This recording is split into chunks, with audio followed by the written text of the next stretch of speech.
To our channel GPSC through authentic. આ લેક્ચરમાં આપણે વાત કરીશું ચેપ્ટર નંબર 9 ઘસારણ આવર્તની વિભાવના વિશે. આ chapter exam point of view એટલી ઇમ્પોર્ટન્ટ છે નહીં, તો પણ આપણે એકવાર જોઈ લઈએ. આપણે આગળ જોઈ ગયા કે આંતરિક બળો દ્વારા જે ભૂતળની વિષમતાઓ દૂર કરીને સમથળ કરવાનું કાર્ય બાહ્ય બળો દ્વારા ચાલ્યા કરે છે. હવે બાહ્ય બળોના કારણે એક ઊંચા ભૂપૃષ્ઠ ભૂમિભાગ તેના જીવનકાળ દરમિયાન વિભિન્ન ક્રમિક અવસ્થામાંથી પસાર થઈને છેલ્લે ઘસરણના મેદાનમાં પરિણમે છે. તે ઘર્ષણ આવર્તનો મૂળ સિદ્ધાંત છે. હવે જે માનવ જીવનમાં પણ આપણે જીવનની કેટલીક અવસ્થાઓ હોય છે, જેમ કે યુવાની હોય છે, પછીથી ઘડપણ આવે છે, બાળપણ હોય છે. તે રીતે જ નદીઓની પણ કેટલીક અવસ્થાઓ છે. તેની યુવાની અવસ્થાઓ છે, તેની પ્રૌઢ અવસ્થાઓ છે. પણ માનવ જીવનની જે અવસ્થાઓ છે સુનિશ્ચિત હોય છે, પરંતુ જે ભૂમિ સ્વરૂપના જીવનક્રમમાં જે આવે છે અવસ્થાઓ એ અનિશ્ચિત હોય છે. જેમ કે કોઈ ભૂમિભાગ જ્યારે પોચા ખડકોનો બનેલો હોય તો તેની પ્રૌઢ અવસ્થા, યુવા અવસ્થા અને વૃદ્ધ અવસ્થા જલ્દી આવે છે, પરંતુ નક્કર જે ખડકાર ભાગ હોય તેમાં આ સમયગાળો ખૂબ જ લાંબો રહે છે. હવે આપણે જોઈશું નદીની વ્યાખ્યા. નદી એટલે શું? કે ભૂતળ ઉપર ઊંચા ઢોળા ઉપરથી નીચા ઢોળા ઉપર ગુરુત્વાકર્ષણના કારણે નિર્ધારિત વહન માર્ગ, એટલે કે તેનો વહન માર્ગ નિર્ધારિત હોય છે, સ્વાભાવિક રીતે વહેતા પાણીના પ્રવાહને નદી કહે છે. હવે સ્થળ અને ઋતુ પ્રમાણે બદલાતો રહે છે. કેટલીક નદીઓનો પ્રવાહ નિરંતર ચાલુ હોય છે, તેને પરમનન્ટ સ્ટ્રીમ્સ એટલે કે કાયમી નદીઓ કહે છે. આવી કાયમી નદીઓનો ઉદ્ભવ મોટે ભાગે હિમાચ્છિત પર્વત હોય છે અથવા તો સરોવરમાં હોય છે. જેમ કે ભારતની ગંગા અને યમુના નદીઓ હિમાલયમાંથી નીકળે છે અને તેમાં કાયમ પાણી રહે છે. ઇજિપ્તની નાઇલ નદી એબેશિયાના પહાડોમાંથી ઉદ્ભવે છે. માટે જ આ નદી સૂકા રણ પ્રદેશમાંથી વહેતી હોવા છતાં આખું વર્ષ પાણી મળતું રહે છે. હવે કેટલીક નદીઓ ફક્ત વરસાદ દ્વારા જ પાણી મેળવતી હોય તો તેનો પ્રવાહ ખૂબ જ પાતળો થઈ જાય છે, તો તેને હંગામી નદીઓ અથવા તો ટેમ્પરરી સ્ટ્રીમ્સ કહેવાય છે. હવે ક્યારેક કેવું થાય કે રણ પ્રદેશમાં એકાદ બે વરસાદવાળા મહિના માટે જ નદીઓ આકાર લે, તો તેને અલ્પજીવી નદીઓ કહે છે, કારણ કે તેનો સમયગાળો ખૂબ જ ટૂંકો હોય છે. હવે આપણે ડ્રાઇનેજ પેટર્ન વિશે જોઈશું કે તેનું ડેવલપમેન્ટ કેવી રીતે થાય છે. શરૂઆતમાં કેવું હોય કે દરેક નદી નાના નાના પ્રવાહ સ્વરૂપે વહે છે. હવે તેમાં નાના નાના ઝરણા આવીને મળે છે અને તેની શાખા અને ઉપશાખાનો જે વિકાસ કરે છે અને પોતાનો માર્ગ નક્કી કરે છે અને તેનું એક ડ્રાઇનેજ પેટર્ન રચાય છે. હવે કેટલાક અલગ અલગ પ્રકારના ડ્રાઇનેજ પેટર્ન હોય છે, જેમ કે જાળી આકારનો ડ્રાઇનેજ પેટર્ન હોય છે, પછીથી વૃક્ષાકાર આકારનો હોય છે, પછી વલયાકાર હોય છે. તેના વિશે આપણે આગળ ચર્ચા કરીશું.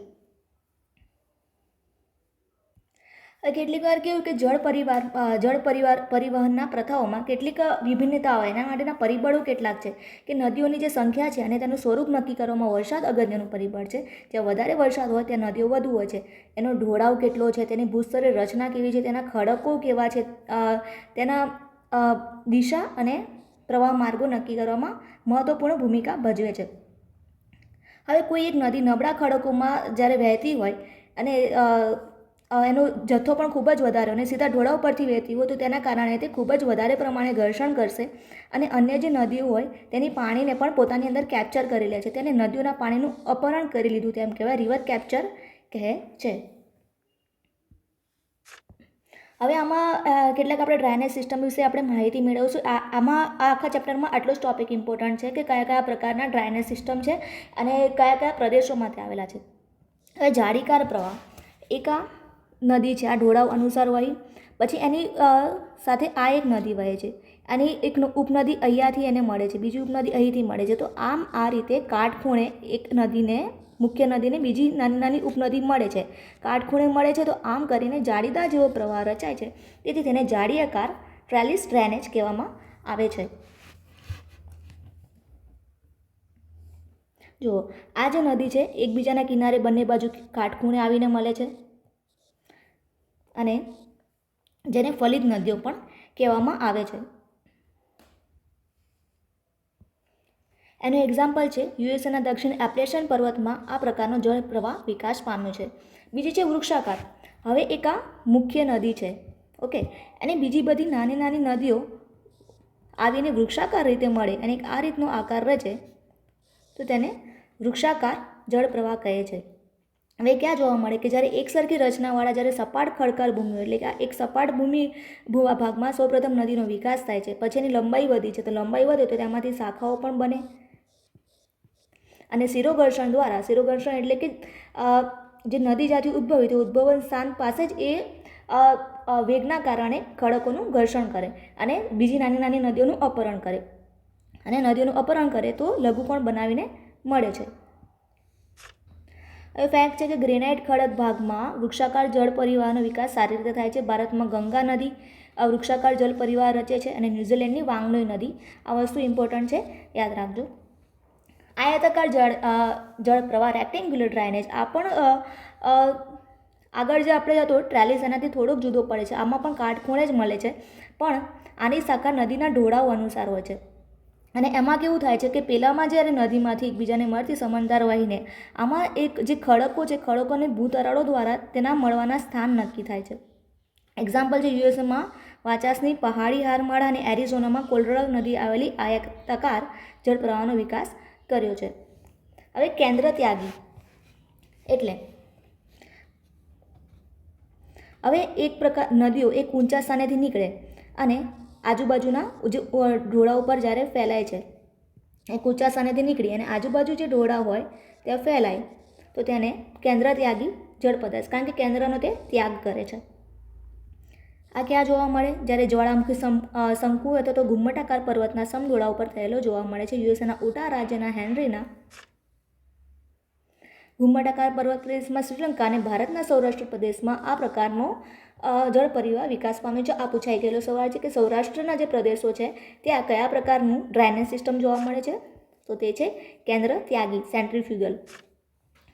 બીજું છે કેન્દ્રગામી, જ્યારે નદીઓ ચારે તરફ ઊંચા ભૂમિ ભાગમાંથી મધ્યમાં નીચા ભાગમાં આવેલા સરોવરમાં જ્યારે પડે છે, એટલે કે કેન્દ્રમાં જમા થાય છે, તો તેને કેન્દ્રગામી જળ પરિવાર કહે છે. તિબેટ, લદ્દાખ અને કંબોડિયામાં જોવા મળે છે.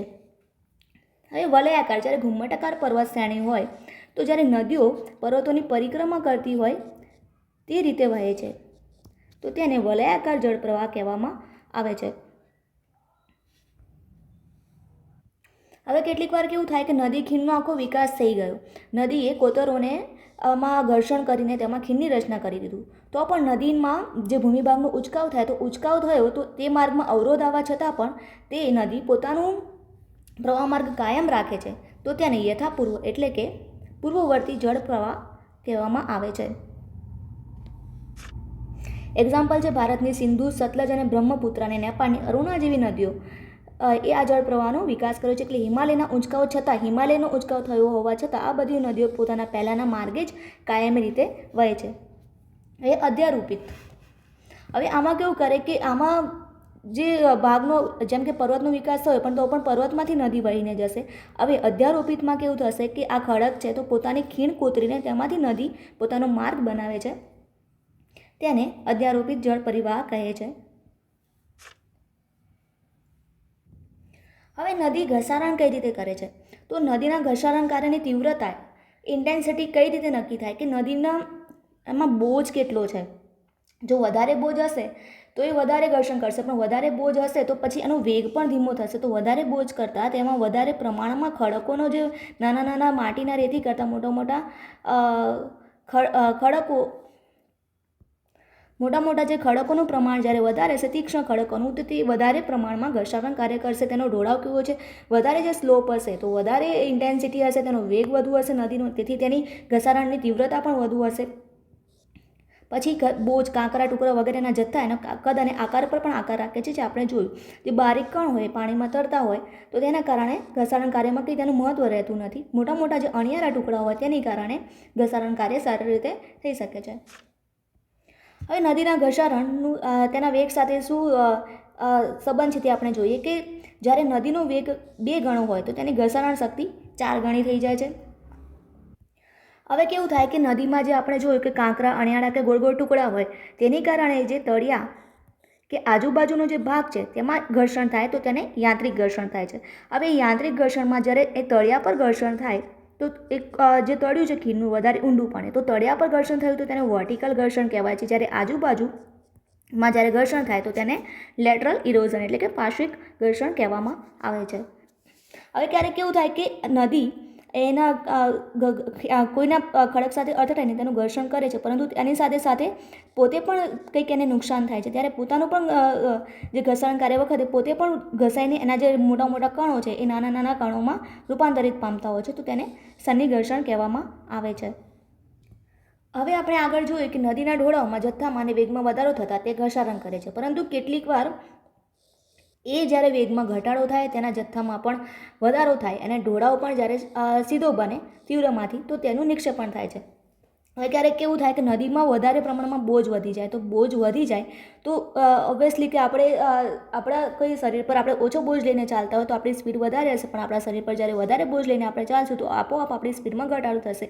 તે જ રીતે નદીના વહન ક્ષમતામાં જે બોજ વધે તો તેના વહનમાં ગતિમાં શિથિલતા આવી જાય છે, અને જ્યારે એનું વહનમાં શિથિલતા આવે તો તે નિક્ષેપણ કાર્ય એટલે કે જે બોજ છે તેને ત્યાં જ નિક્ષેપણ કરવાની શરૂઆત કરે છે. હવે ક્યારેક નદીનો ઢોળાવ ઘટે એટલે કે ઢોળાવ ઘટે અને જળ વિસ્તાર બને, જ્યારે સર્પાકાર જે નદી હોય તેનો વેગ વધુ હોય અને તેનો જળ વિસ્તાર ઓછો હોય, પણ જ્યારે સપાટ જે નદી હોય, તમે ગંગાની નદી જોઈએ છે તો ખૂબ જ લાંબી છે નદી, તો જ્યારે તેનો એરિયા વધારે હોય તો તેનો ઢોળાવ ઘટે છે. નદીમાં કેટલાક અવરોધો આવે ત્યારે તેનો જળનો જથ્થો પાણીનો ઘટતો જ્યારે ઘટી જાય ત્યારે, અને તેના કારણે આ નિક્ષેપણ કરે છે.